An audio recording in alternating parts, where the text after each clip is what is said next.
when we wrote The Witch Doctors, we went and looked at leadership, and what's interesting about leadership is it's the subject most open to hot air, basically, because in the end, leadership's like it's like that old definition of pornography. It's very difficult to define, but you know it when you see it, and leadership tends to be the same thing. And sometimes you get leaders themselves trying to write books about leadership, which often end up being somewhat embarrassing.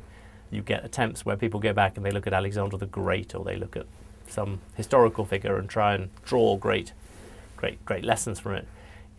On the whole, I tend to still think that to the extent that most business is about ideas and change, is that either the person who's leading the company has got to be a great source of ideas and change themselves, and that applies to particular companies, or else they've got to have the ability to bring that out in other people.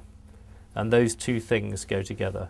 And sometimes people can go too far in that direction. You've definitely got to have the sort of managerial clout to make things work. That's a sort of given, I think, or at least you've got to have people around you who know how to do it.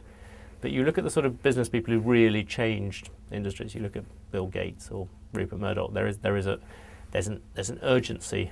There's a restlessness about them, which and a sort of interest in what on earth's going on out there, which I think does have an effect. And if you want an example, I think you can see that with Gates a bit with philanthropy. You have this restless, clever person, who's always asking, why not? Why can't we do this? And you could argue when it hit things like antitrust, he arguably perhaps went too far in that direction.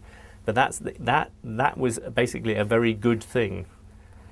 His desire always to push. I'm often amazed, actually, looking at Microsoft. Is on the one hand, you read a lot of stuff about how they have an entrenched monopoly and so on.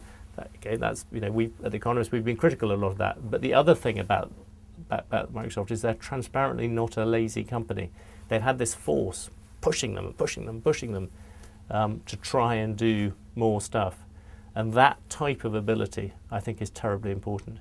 And that I think is still the sort of core to leading, because at the moment there is a vast amount of people who know how to run things in a basic, straightforward way, but it's the ability to be able to be contrarian, the ability to be able to suddenly think that one thing which can shift direction fairly dramatically, that really sets the very, very good people out from the normal ones. Think of how many business leaders you'd want to read a book about at this precise moment.